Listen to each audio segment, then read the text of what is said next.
नमस्कार, बुलेटिन में आपका स्वागत है और मैं हूं आपके साथ रितेश कुमार गौतम। और बुलेटिन में आगे बढ़ते हुए रुख करेंगे बड़ी जानकारी का। उत्तराखंड में चार धाम यात्रा की शुरुआत हो चुकी है। बेहद शुभ और पावन दिन आज। यमुनोत्री और गंगोत्री धाम के खुले कपाट। अक्षय तृतीया के मौके पर वैदिक मंत्रोच्चार के साथ कपाट खोले गए। 22 अप्रैल को खुलेंगे बाबा केदार के धाम के कपाट। करीब 18.9 लाख श्रद्धालुओं ने पंजीकरण कराया है। केदारनाथ के लिए सबसे ज्यादा 6.5 लाख पंजीकरण किए गए हैं। बद्रीनाथ धाम के लिए भी 5.5 लाख पंजीकरण अभी हुए हैं। तो उत्तराखंड में चार धाम यात्रा की शुरुआत अक्षय तृतीया के मौके से हो चुकी है और यमुनोत्री और गंगोत्री धाम के कपाट खुले हैं। पूरे विधि विधान के साथ, संस्कृति के साथ, वैदिक मंत्रोच्चार के साथ कपाट खोले गए। उधर आपको बता दें, केदारनाथ धाम के कपाट आगामी 22 तारीख को यानी 22 अप्रैल को खोले जाएंगे पूरे विधि विधान के साथ। श्रद्धालुओं में काफी उत्साह है और ये उत्साह बता रहा है कि नंबर इतने ज्यादा पहले से पंजीकृत किए गए हैं। करीब 19 लाख श्रद्धालुओं ने पंजीकरण करा लिया है। ये बता रहा है कि इस बार भी बड़ी संख्या में श्रद्धालु चार धाम यात्रा के लिए उत्साहित हैं और आने वाले हैं। तो वहीं दूसरी तरफ सरकार का दावा है कि सभी इंतजाम है, किसी तरह की परेशानी श्रद्धालुओं को नहीं आने दी जाएगी। सुरक्षा को लेकर पूरे इंतजाम है, साफ सफाई को लेकर व्यवस्थाएं बनाई गई हैं। श्रद्धालुओं के ठहरने रहने तमाम इंतजाम सरकार का कहना है कि पूरे कर लिए गए हैं। करीब 19 लाख श्रद्धालुओं ने रजिस्ट्रेशन कराया है। सबसे ज्यादा रजिस्ट्रेशन केदारनाथ धाम के लिए 6.5 लाख हुए हैं। और इस खबर पर ज्यादा जानकारी देने के लिए संवाददाता हर्ष सैनी जुड़ गए हैं हमारे साथ। हर्ष, बेहद शुभ दिन आज, चूंकि चार धाम यात्रा की शुरुआत हो चुकी है। गंगोत्री और यमुनोत्री धाम के कपाट खुले हैं। कैसा आज माहौल देखने को मिल रहा है भक्तिमय? जी बिल्कुल रितेश, मैं आपको बता दूं, गंगोत्री धाम के कपाट आज 12:15 बजे खोल दिए गए हैं और परंपरा के अनुसार जो पहला जो पूजन हुआ है वो प्रधानमंत्री नरेंद्र मोदी के नाम से संपन्न हुआ है। इस मौके पर उत्तराखंड के मुख्यमंत्री पुष्कर सिंह धामी भी मौजूद रहे और पूजा अर्चना के बाद आम श्रद्धालुओं के लिए दर्शन जो है यहाँ पर शुरू कर दिए गए हैं। वहीं यमुनोत्री के कपाट 12:35 पर खोले गए। कपाट खोलते ही लंबे समय से लाइनों में खड़े जो श्रद्धालु थे मंदिर की ओर बढ़ने लगे और धाम में भक्तों की भारी भीड़ देखने को मिली है। वहीं उत्तराखंड में आज पूरे प्रदेश में हर्षोल्लास का माहौल है। भक्तों के बीच में बहुत खुशी है क्योंकि चार धाम यात्रा से जिस तरीके से यात्रा का शुभारंभ हुआ है तो भक्त कहीं ना कहीं अब खुश नजर आ रहे हैं और पूजा अर्चना में यहाँ पर लीन नजर आ रहे हैं। वहीं अगर केदारनाथ की बात की जाए तो चार धाम के अगले चरण में बाबा केदारनाथ धाम के कपाट 22 अप्रैल को खोले जाने हैं और इससे पहले बाबा केदार की जो पंचमुखी डोली है वो अपने शीतकालीन गद्दी स्थल ओंकारेश्वर मंदिर है जो फाटक के लिए रवाना हो गई है और डोली 21 अप्रैल को केदारनाथ पहुंचेगी। वहीं अगर बात करें, मुख्यमंत्री पुष्कर सिंह धामी ने भी सोशल मीडिया पर एक पोस्ट में कहा है कि अक्षय तृतीया के पावन अवसर पर गंगोत्री और यमुनोत्री के द्वार जो खुले हैं उसके लिए उन्होंने तीर्थवादियों के साथ जो खोले जा रहे हैं द्वार, उनके लिए उन्होंने पूरे प्रदेश की जो जनता है उन्हें शुभकामनाएं दी थी और दी है। और मुख्यमंत्री ने कहा है कि राज्य सरकार ने चार धाम को सुरक्षित और सुरक्षित हितैषी बनाने के लिए व्यापक ठोस कदम भी यहाँ पर उठाए हैं। वहीं जो अधिकारी हैं उन्हें भी चार धाम के लिए अलर्ट रहने के निर्देश दिए गए हैं। तमाम अधिकारियों को ये निर्देश है कि किसी भी प्रकार की चालू है उन्हें किसी भी प्रकार की यात्रा के दौरान समस्या का जो सामना है वो ना करना पड़े। जी रितेश। हर्ष, एक सवाल और आपसे। जिस तरह से जो रजिस्ट्रेशन का नंबर सामने है, करीब 19 लाख श्रद्धालुओं ने अलग अलग धामों के लिए रजिस्ट्रेशन कराया है, जो साफ तौर पर बता रहा है कि श्रद्धालुओं में उत्साह तो है। हर्ष, लेकिन एक सवाल इस लिहाज से, हर साल जब यात्रा होती है तो कुछ चुनौतियां भी सामने रहती हैं।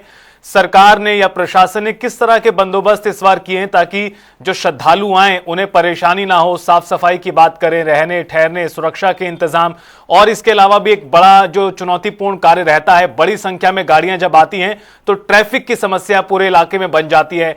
किस तरह के बंदोबस्त हैं हर्ष? देखिए बिल्कुल निश्चित रूप से हम आपको बता दें, यहाँ पर पूरे तरीके से प्लानिंग के साथ इस बार जो यात्रा है उसकी शुरुआत की गई है और जिस तरीके से यात्री आते हैं, भारी संख्या में यात्री आते हैं और भीड़ भी लगती है, जमावड़ा लगता है गाड़ियों का, तो उसके लिए भी एक प्रारंभिक तरीके से अगर बात की जाए पार्किंग व्यवस्था सुचारू रूप से हो, इसके लिए भी जिला प्रशासन को पूरे तरीके से अलर्ट रखा गया है। वहीं जो क्रिया के जो डीएम है उनके भी निर्देश है, साथ ही डीएम और एसएसपी लगातार इस पूरी खबर पर अपनी नजर बनाए हुए हैं और बताया ये जा रहा है कि राज्य सरकार ने इस तरीके से श्रद्धालुओं की आस्था का सम्मान करते हुए चार धाम यात्रा को अधिक सुगम और सुलभ बनाने के लिए प्रतिबद्ध है। राज्य सरकार और मुख्यमंत्री ने स्पष्ट किया है कि राज्य सरकार धार्मिक पर्यटन को बढ़ावा देने के साथ साथ अर्थव्यवस्था को सशक्त बनाने के लिए भी यहाँ पर प्रयासरत नजर आ रही है। और इस बार जो गाड़ियों का जो प्लान किया गया है वो सुबह 4 बजे से रात के 10 बजे तक जो यात्री है वो वहां पर जा सकते हैं और साथ ही रात को 10 बजे से सुबह 4 बजे तक जो भारी वाहन है वो वहां पर रेंगते हुए हमें नजर आएंगे।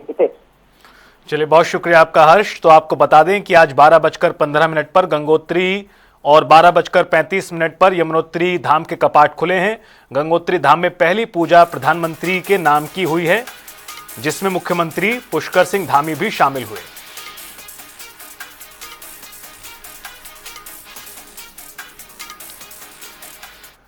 अक्षय तृतीया के पावन अवसर पर श्री गंगोत्री धाम के कपाट खुलने के साथ ही चार धाम यात्रा 2026 का भी शुभारंभ हो गया। इस मौके पर मुख्यमंत्री पुष्कर सिंह धामी ने प्रधानमंत्री नरेंद्र मोदी के नाम से पहली पूजा अर्चना की। राज्य सरकार ने यात्रा को सुरक्षित, सुगम और व्यवस्थित बनाने के लिए व्यापक इंतजाम किए हैं। साथ ही प्लास्टिक मुक्त यात्रा का संकल्प लेते हुए पर्यावरण संरक्षण का भी संदेश दिया।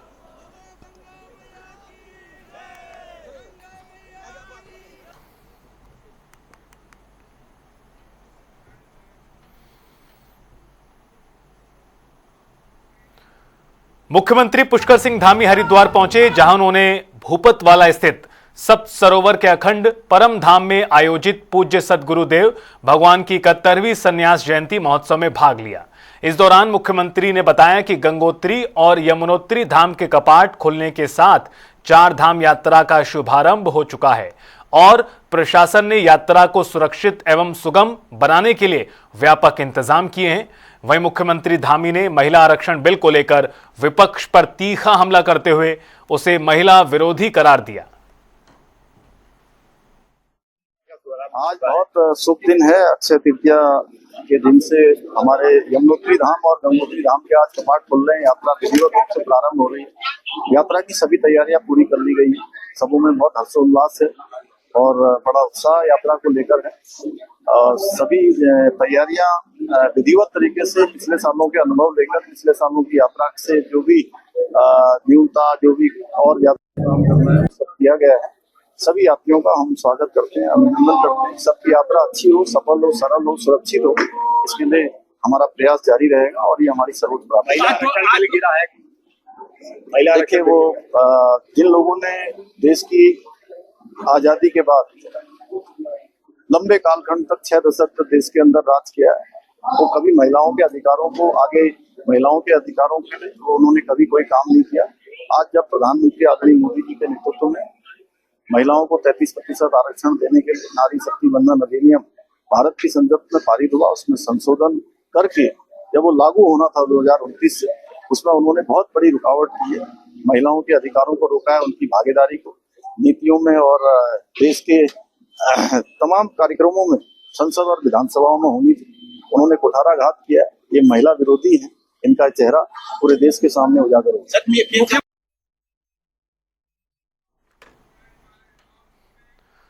हरिद्वार के भूपतवाला स्थित सप्त सरोवर के अखंड परम धाम में पूज्य सद्गुरुदेव भगवान की 71वीं संन्यास जयंती महोत्सव श्रद्धा और उत्साह के साथ मनाया गया। देश भर से संत महात्मा शामिल हुए, जिसमें योग गुरु बाबा रामदेव भी मौजूद रहे। इस दौरान आचार्य महामंडलेश्वर स्वामी कैलाशानंद गिरी ने धर्म, परंपरा और नारी सशक्तिकरण पर जोर देते हुए महिला आरक्षण को समय की जरूरत बताया। साथ ही राजनीतिक मतभेदों पर चिंता भी जताई।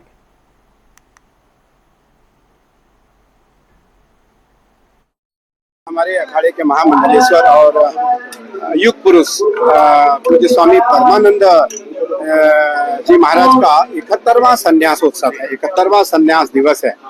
आज अखाड़े के अध्यक्ष, अखिल भारतीय अखाड़ा परिषद के अध्यक्ष, राष्ट्रीय अध्यक्ष श्री महंत रविंद्रपुरी जी महाराज, पूज्य स्वामी रामदेव जी महाराज, हमारे आनंद अखाड़े के बाल आचार्य महामंडलेश्वर पूज्य स्वामी बालकानंद गिरी जी महाराज, चिदानंद महाराज, सब लोग आज पूज्य महाराज श्री को आशीष देने आए। उससे पहले हमारे उत्तराखंड के यशस्वी मुख्यमंत्री पुष्कर सिंह धामी जी आए थे।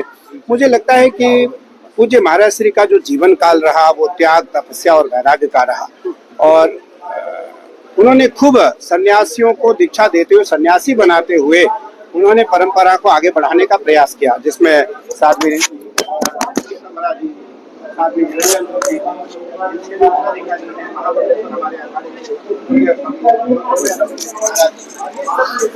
वो सन्यासी हुए जिन्होंने देश परंपराओं को एक स्थान देने का, स्थान दिलाने का कार्य किया।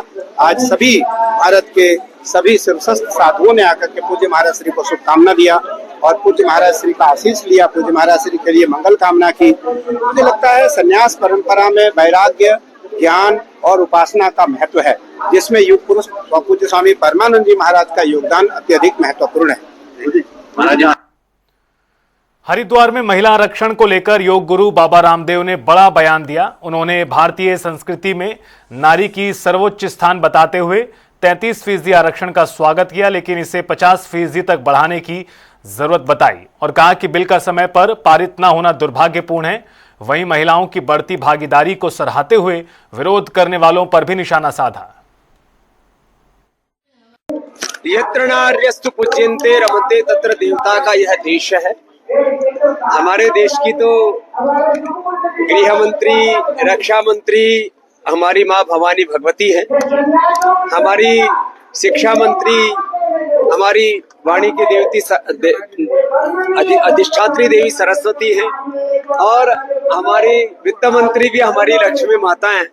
हमारी संस्कृति, हमारी विरासत, हमारा सनातन वो मातृ शक्ति प्रधान हमारी संस्कृति। 33% आरक्षण के बिल का गिनना वह एक मातृ शक्ति का अनादर है। मैं तो ऐसा मानता हूं कि 33 नहीं 50% आरक्षण का होना चाहिए था ये बिल, लेकिन ये 33 का भी पास न होना बहुत दुर्भाग्यपूर्ण रहा। लेकिन माँ बहन बेटियां अब इतनी ज्यादा अपने शौर्य से, अपने पराक्रम से, अपने पुरुषार्थ से आगे बढ़ रही है कि 30 नहीं हो 50% राजनीति से लेकर के शिक्षा, चिकित्सा से लेकर के अनुसंधान से लेकर के राष्ट्र निर्माण के हर घटक में अपनी भूमिका निभाएंगी। फिर ये जो लोग जो इस समय इस विधेयक को गिराए हैं वो बहुत पछताएंगे। विपक्ष को लेकर कुछ कहना चाहेंगे? टीएमके और टीएमसी कोई लगातार इसमें विरोध जश्न मनाते नजर आए। अब वो राजनीतिक मुद्दा है। हरिद्वार में मुख्यमंत्री पुष्कर सिंह धामी ने बयान देते हुए ऐलान किया कि उत्तराखंड में मदरसा बोर्ड भंग किया जाएगा और आगामी सत्र से उत्तराखंड विद्यालय शिक्षा बोर्ड का पाठ्यक्रम लागू होगा। मुख्यमंत्री ने कहा कि राज्य में मदरसा बोर्ड का पाठ्यक्रम अब नहीं चलेगा और नियमों का पालन न करने वाले मदरसों को बंद किया जाएगा। हरिद्वार में संतों के बीच बोलते हुए मुख्यमंत्री ने यह घोषणा की। जितने भी इस प्रकार के सबको शिक्षा का अधिकार मिले, हमने राज्य में एक और ऐतिहासिक निर्णय लेते हुए मदरसा बोर्ड जो यहां पर कई वर्षों से संचालित था, मदरसा बोर्ड को भंग करने का भी निर्णय लिया है। इस बार के 2026 जुलाई से राज्य के अंदर जितने भी इस प्रकार के मदरसे हमारे यहां संचालित होते हैं, उन मदरसों में अब जो उत्तराखंड शिक्षा बोर्ड के द्वारा निर्धारित पाठ्यक्रम है उसी पाठ्यक्रम को पढ़ाया जाएगा। अन्यथा जिन मदरसों में नहीं पढ़ाया जाएगा वो मदरसों को बंद कर दिया जाएगा। भाइयों बहनों, कृषि मंत्री गणेश जोशी ने बताया कि उत्तराखंड में 10,000 से ज्यादा किसान मधुमक्खी पालन से जुड़े हैं और प्रदेश में करीब 3300 टन शहद का उत्पादन हो रहा है। इंडिका और मेलिफेरा प्रजातियों से उत्पादन बढ़ रहा है। सुनिए क्या कहा उन्होंने। हमारी सरकार मौन पालन को लगातार बढ़ावा दे रही है। आज 3,320 टन उत्पादन के साथ हमारा छोटा सा राज्य मौन पालन में देश में 8वें स्थान पर है। अभी हमने मौन पालन नीति कैबिनेट से पास की, जिसमें 111 करोड़ रुपए की व्यवस्था हमने की है। हम किसानों को बॉक्स खरीदने पर 750 रुपये की सब्सिडी सरकार देती है। आज 10,000 से अधिक किसान इससे जुड़े हुए हैं। वहीं भारत सरकार को हमने 26 किसानों के 39 करोड़ के प्रस्ताव भारत सरकार को भेजे और हमारी जो शहद की क्वालिटी इतनी बेहतर है कि आज इसकी पूरी डिमांड देश में विदेश में भी हो रही है। और आज मेरे आवास पर जो 30 बॉक्स रखे हुए थे एवरेज करीब 60 किलो शहद यहाँ पर निकला है।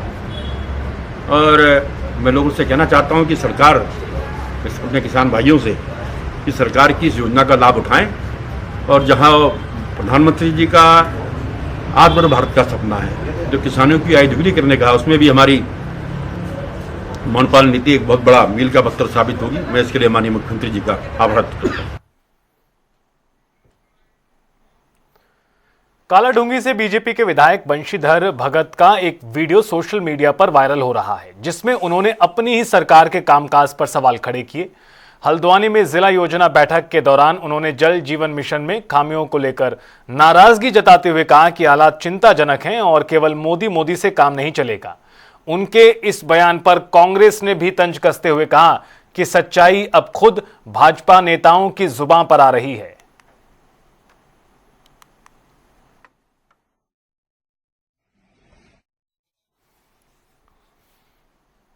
हल्द्वानी के प्रसार प्रशिक्षण केंद्र में नैनीताल जिले की वर्ष 2026-27 की वार्षिक जिला योजना बैठक हुई, जिसमें प्रभारी मंत्री खजान दास, कैबिनेट मंत्री राम सिंह कैणा सहित सभी जनप्रतिनिधि और अधिकारी मौजूद रहे। इस दौरान जिले के लिए 70 करोड़ 18 लाख रुपए की जिला योजना स्वीकृति की गई, जिसमें सबसे अधिक बजट PWD और जल संस्थान को दिया गया।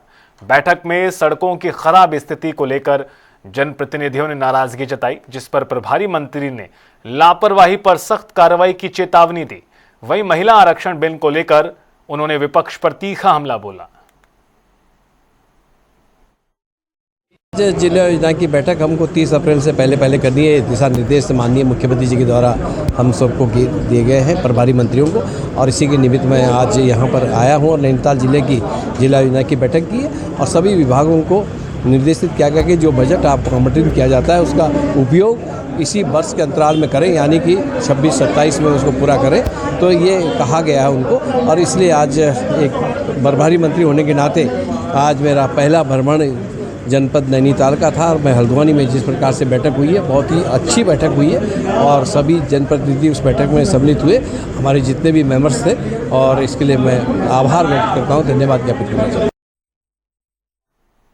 रुद्रप्रयाग में शीतकालीन गद्दी स्थल ओंकारेश्वर मंदिर उखी मठ से बाबा केदार की पंचमुखी डोली केदारनाथ धाम के लिए रवाना हो गई है। 22 अप्रैल को केदारनाथ धाम के कपाट श्रद्धालुओं के लिए खोल दिए जाएंगे। इस अवसर पर ओंकारेश्वर मंदिर में आस्था का सैलाब देखने को मिला, जहां सैकड़ों श्रद्धालु मौजूद रहे और पूरा परिसर बाबा के जयकारों से गूंज उठा।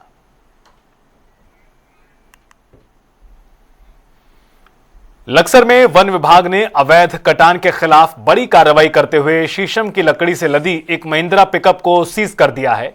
सूचना के आधार पर वन क्षेत्र अधिकारी महेंद्र गिरी के नेतृत्व में टीम ने घेराबंदी कर वाहन को रोका और भारी मात्रा में अवैध लकड़ी बरामद की। मामले में आरोपी की पहचान कर मुकदमा दर्ज किया गया है, जबकि विभाग ने आगे भी सख्त कार्रवाई जारी रखने की बात कही है। उसी के क्रम में टीम का गठन किया गया। रामनाथ सिंह पंचायत अधिकारी, सुमित सिंह, गुरजन सिंह, गोपाल सिंह को बना भेजा गया। तो ये जो है ये केड़ा वाला जो रास्ता है इससे पकड़ी गई है। कितना माल होगा और किस तरह की अब कार्रवाई जो है 2 शीशम वृक्ष से जो पाते थे काश्मीरी कास्ट के हैं, संबंधित जो स्वामी है उसके खिलाफ जो है, जिसका नाम आ रहा है प्रकाश में, उसके खिलाफ जो है जुर्म लगा कर दिया गया है और वाहन को सील कर दिया गया है। हरिद्वार में खाद्य सुरक्षा विभाग ने बड़ी कार्रवाई करते हुए भारी मात्रा में मिलावटी और खराब क्वालिटी की मिठाई को पकड़ा है। सिडकुल थाना पुलिस द्वारा मिठाइयों से भरे संदिग्ध वाहन को रोके जाने के बाद मामला सामने आया। प्रारंभिक जांच में गुणवत्ता खराब पाए जाने पर 50 किलो से ज्यादा मिठाई को नष्ट कर दिया गया, जबकि 3 सैंपल जांच के लिए लैब भेजे। विभाग ने आशंका जताई है कि ये मिठाई स्थानीय दुकानों पर बेची जानी थी, जिससे लोगों का स्वास्थ्य बिगड़ सकता था। आज मुझे थाना सिडकुल से सूचना मिली कि एक गाड़ी में मिठाइयाँ हैं जो संदिग्ध लग रही है। उस के निरीक्षण के लिए मेरे द्वारा खाद्य सुरक्षा अधिकारी दिलीप जैन, जो उस क्षेत्र के खाद्य सुरक्षा अधिकारी है, उनको भेजा गया। उन्होंने वहाँ पर निरीक्षण किया और उस पर 3 सैंपल जांच के लिए भेजे। संदिग्ध मिठाई पाई गई तो उसको डिस्ट्रॉय कर दिया। लोकली थी, यही दुकान थी, और लोकली दुकान वहीं सिडकुल क्षेत्र में दुकान थी, उसी के लिए जा रही थी। दिल्ली देहरादून एक्सप्रेसवे शुरू होने के बाद उत्तराखंड रोडवेज ने यात्रियों को बड़ी राहत दी है। दरअसल देहरादून से दिल्ली बस किराए में कटौती की गई है, जिससे अब सफर पहले की तुलना में तेज और सस्ता हो गया है। नई व्यवस्था से यात्रियों को समय की बचत होगी, आर्थिक लाभ भी होगा। देहरादून से दिल्ली बस से सफर करने वाले यात्रियों के लिए बड़ी राहत की खबर सामने आई है। दिल्ली देहरादून एक्सप्रेसवे शुरू होने के बाद उत्तराखंड रोडवेज ने किराए में कटौती कर दी है, जिससे यात्रा पहले के मुकाबले तेज और किफायती हो गई है। माननीय प्रधानमंत्री जी अप्रैल को इस एक्सप्रेसवे के उद्घाटन के बाद परिवहन निगम ने दृढ़ निश्चय कर लिया था कि यात्रियों को सुगम, सस्ती और अच्छी सेवाएं देने के लिए परिवहन निगम ने अपनी तैयारी कर ली थी। तो 14 ही तारीख को हमने अपना सर्वे कराया, वॉल्वो से भी और छोटी गाड़ी से भी।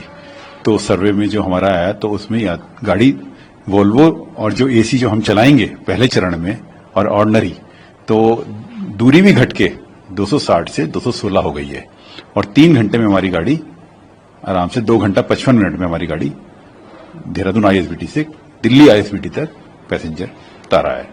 और अभी जो वर्तमान में अब एक्सप्रेसवे से जो किराया निकल के आया है, पहले वोल्वो का 945 रुपये किराया था, अब जो वर्तमान में घटकर 709 रुपये आ गया है।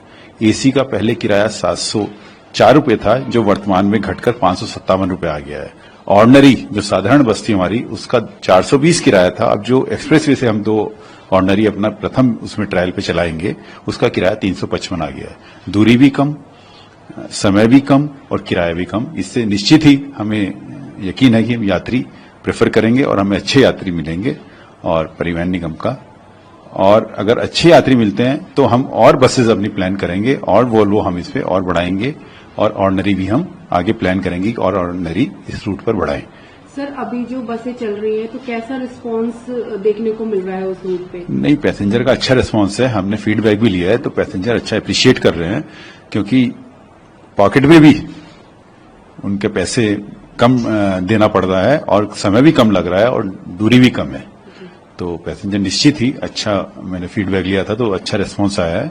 और अब वीकेंड आ रहा है तो इसमें और हमें पता चल जाएगा कि क्या इसमें रिजल्ट निकल के आ रहे हैं, और फिर उसी के अनुसार हम आगे की अपनी प्लानिंग करेंगे। वैदिक मंत्रोच्चार, धार्मिक अनुष्ठान और जय मां गंगा के जयकारों के साथ आज अक्षय तृतीया के पावन पर्व पर गंगोत्री धाम के कपाट श्रद्धालुओं के लिए खोल दिए गए। मुख्यमंत्री पुष्कर सिंह धामी भी इस दिव्य पल के साक्षी बने। गंगोत्री के कपाट खुलने के समय हजारों तीर्थयात्री मंदिर प्रांगण में मौजूद रहे। इस दौरान हर हर गंगे और मां गंगा की जय के जयकारों से पूरा धाम गूंज उठा। तय मुहूर्त पर दोपहर 12:15 पर गंगोत्री धाम के कपाट खोल दिए गए। धाम में मौजूद भक्तों पर हेलीकॉप्टर से फूलों की वर्षा की गई। 4 धाम यात्रा को लेकर श्रद्धालुओं में भारी उत्साह है।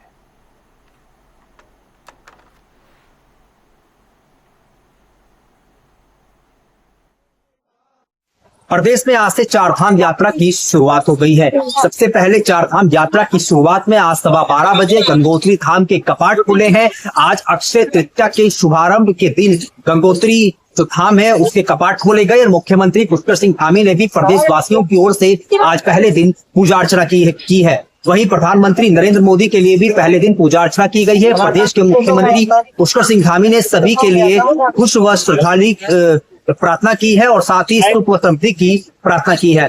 प्रदेश में यहाँ पर रजिस्ट्रेशन जो काउंटर है वो भी लगा दिए गए हैं। देहरादून, ऋषिकेश की अगर बात की जाए तो तमाम जो शहर है वहां पर काउंटिंग जो सेंटर है वो यहाँ पर लगाए गए हैं, काउंटर्स लगाए गए हैं, जिसको लेकर तमाम जो ऑफलाइन रजिस्ट्रेशन है वो यहाँ पर कर सकते हैं।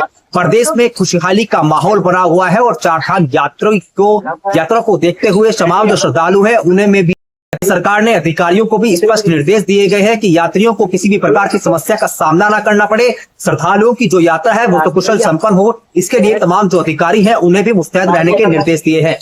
अपने सहयोगी के साथ मैं हर्ष सैनी, जनता टीवी के लिए हरिद्वार। तो गंगोत्री और यमुनोत्री धाम के कपाट खुल चुके हैं और आने वाले दिनों में केदारनाथ और बद्रीनाथ धाम के कपाट भी खुलेंगे। फिलहाल इस बुलेटिन में इतना ही, रुकेंगे छोटे से ब्रेक के लिए। आप देखते रहिए जनता टीवी।